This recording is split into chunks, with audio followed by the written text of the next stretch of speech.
Hello, good morning, and welcome to the Gooner Talk. Back again with you guys for another show, for another episode of our Raw Reaction series, and specifically the Arsenal news show. I hope you're doing good.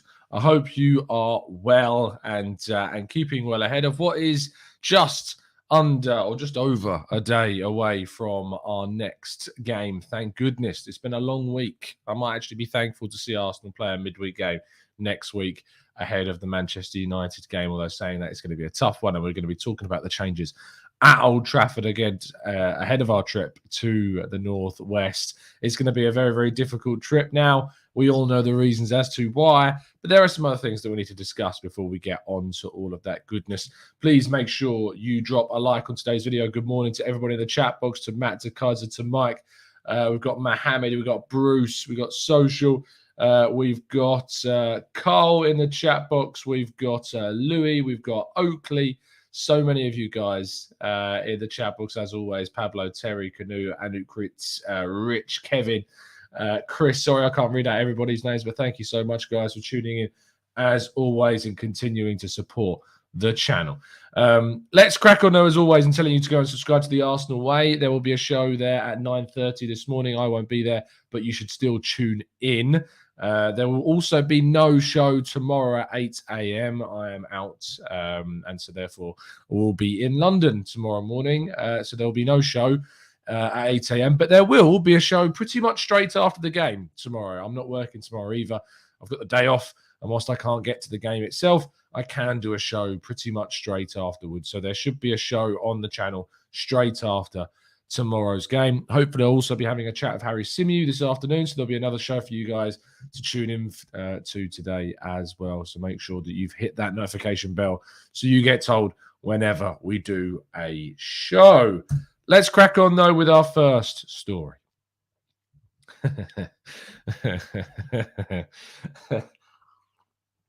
Oh, yes. Oh, lovely stuff. If you ever have a bad day, if you're ever, experiencing a bad period as an Arsenal fan, you can always rely on Tottenham Hotspur to cheer you up.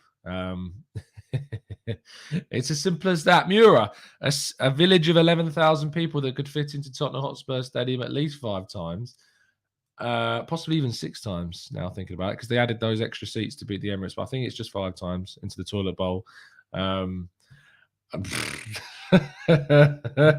Oh, let's all laugh at Tottenham because they get battered everywhere they go. It's as simple as that, really. Anyway, on to the actual proper news. Eddie Nketiah. Charles Watts has been reporting on his own channel regarding the future of Eddie Nketiah. He says he's not playing any Premier League football at the moment, hasn't played a minute all season. So if a deal can be done for Eddie in January, then I don't think they're going to stand in his way. And this is certainly interesting because, of course, Folarin Balogun is a player that we know needs to be playing more regularly. He's playing currently youth football and needs to be getting more minutes. And if we were to lose Eddie Nketiah in January and send Balogun on loan, with Aubameyang off to the African Cup of Nations, it could leave us very, very thin and very, very light on the ground regarding our striking department. It's a position that we need to be more careful about. It's a position that we need to take quite seriously. And if we are going to lose 3 strikers in January, which could be possible, there is the possibility that we may need to move things up in that winter window. I doubt that I doubt that both Nketiah and Balogun will both go if we don't bring anyone in. Although we have done sillier things. We'd have to wait and see. Martinelli can, of course, play there, I suppose, but you don't want to leave yourselves too thin on the ground in that area, especially how important of a season it is. Now, Marco Asensio, again, rumours have returned, claiming from El Nacional that the Spaniard is interested in a move to Arsenal. Arsenal would be moving quite well for an attacking midfielder because at the moment they've only got Emil Smith-Rowe and Martin Odegaard who can play that number 10 position, or should Mikel Arteta choose to move to that 4-3-3 again, they've only got those two to play the number 8 position. So Asensio could fill that spot. He also can play in wider areas, either right or left as a wide playmaker, and he would add some creativity and goals from midfield to Arsenal's squad. Depending on the fee, which we imagine to be around the 32 to 35 million pound mark, it could be an intriguing deal that Arsenal would do. I've talked about this on a number of occasions. I would be open to it, but I still think Arsenal have got some priorities in striker and central midfield that are more important than going for Asensio at this moment in time. Janes Stoica, Romanian young striker, his club have turned around in Romania and said that he is going nowhere and that the interest from Arsenal, they have heard nothing. In fact, they're talking about saying if Arsenal are interested, they need to send a fax through to let them know that they are interested in signing their star young boy, Janes Stoica. This was previously reported this week. I think it was early this week we discussed this. But the Romanian side have claimed that there is nothing in this deal. It seems a little bit panicky, I'll be very honest, from their side of things. It seems like if there is reported interest, they're a little bit annoyed that this has come to the fore and this is being publicized, and they wanted to kind of, allow him to continue to go under the radar. But with the way that scouting is in football these days, that is simply not possible. But yes, if you want him Arsenal, you're going to need to send him a fax if you want to get hold of Janes Stoica in the weeks and months to come.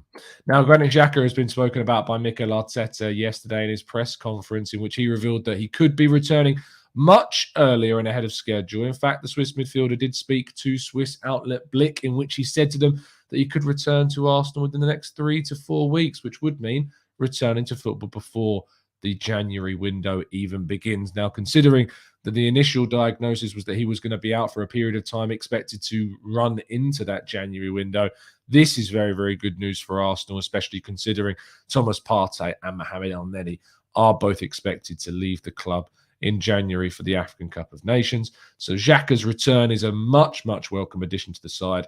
But it could have the knock-on impact of thinking for Arsenal that they don't then need to go into the market and sign someone.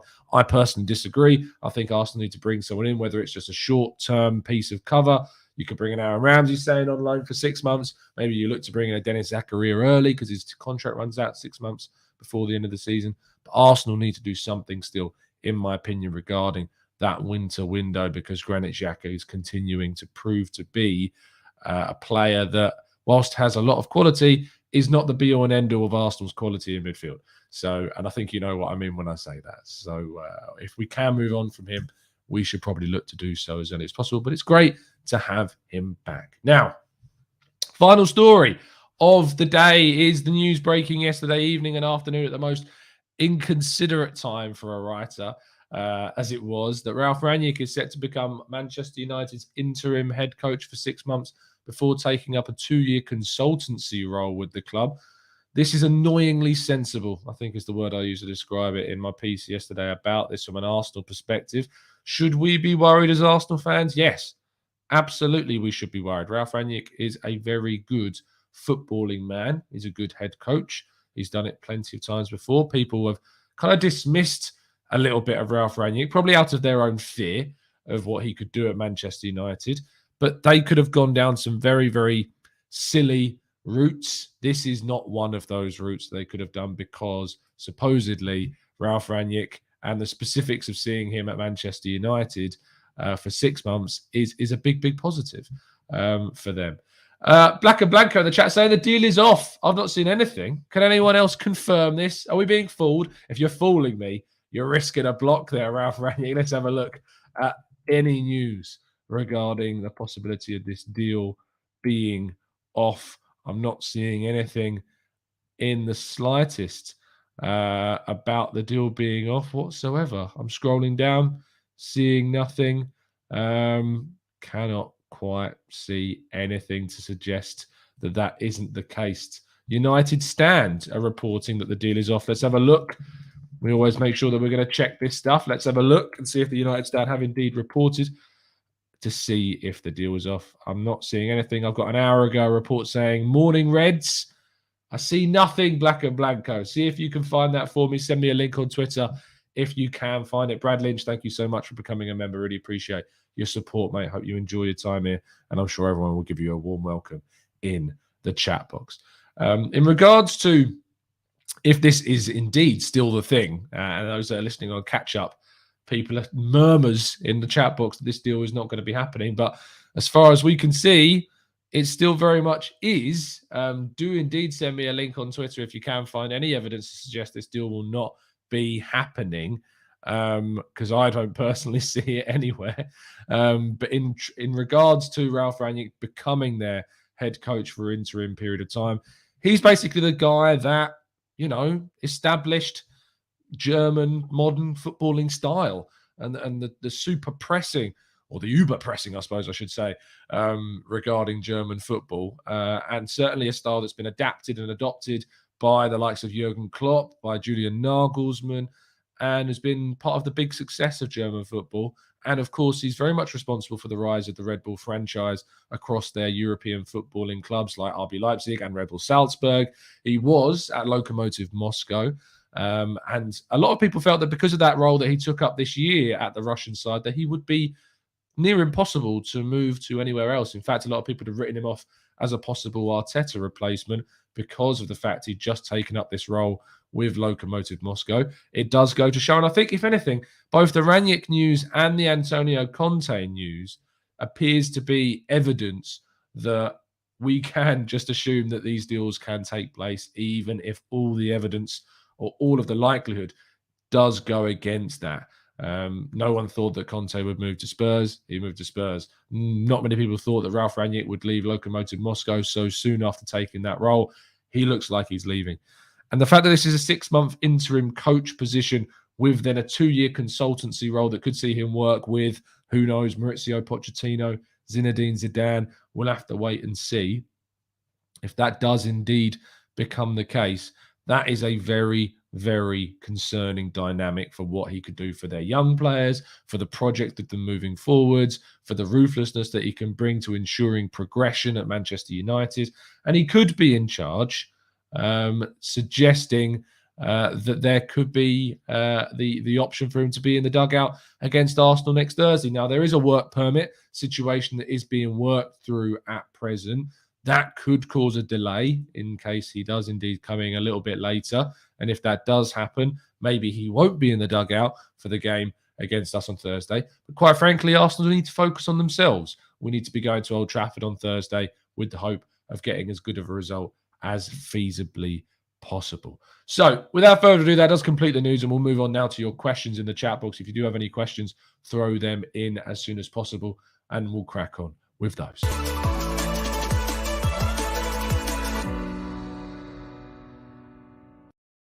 So we will start by going through some of your questions in the chat. Joshua says, what are your thoughts on how good Artur Melo is? Should we get him? I assume Artur Melo, you're referring to the Juventus central midfielder, Brazilian, used to play for Barcelona, still quite young in his mid-20s, did really well at Barca, and they were a bit shocked to see the club do a swap deal with Miralem Pjanic. Never really worked out for them, that deal. To be honest, the deal never worked out for either club. Artur has not really been able to settle at Juventus. He is a very, very talented player. And I think he shouldn't have been sold by Barca. They should have kept hold of him. He was definitely one of the fan favourites when he was at the Camp Nou. Would I be interested in him? I think it would be a risk worth taking. I think he's a player that certainly could add something to our midfield in a number 8 position. Could be the perfect number 8 that we've really been looking for in central midfield. Someone that can provide a box-to-box role, offer something in attack, and still be disciplined and getting back.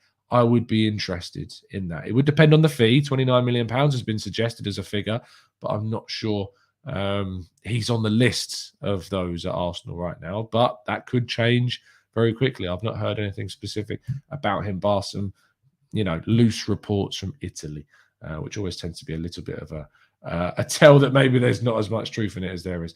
Mo Falla says, what about the UK's new regulations? I don't know. I need to look into it, Mo. I haven't looked into it, mate. I'm sorry. I can't comment on it. Mitchell says, isn't he just the German Bielsa?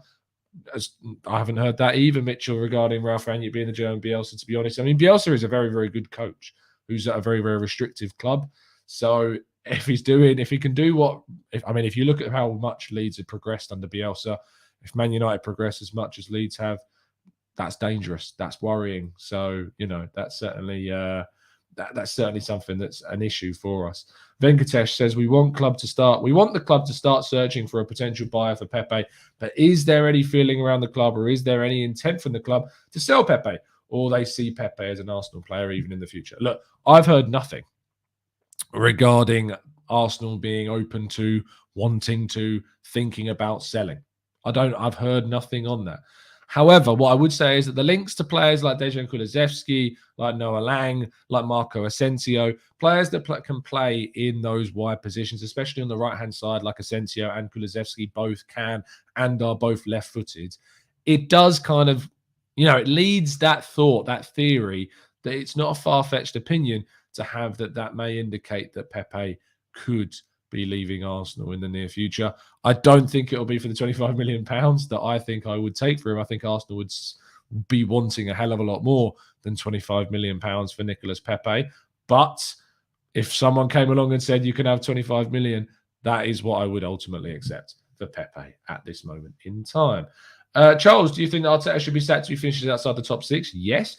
Rich says, even if Rangnick is on, it's going to take a while for him to get the team up to scratch.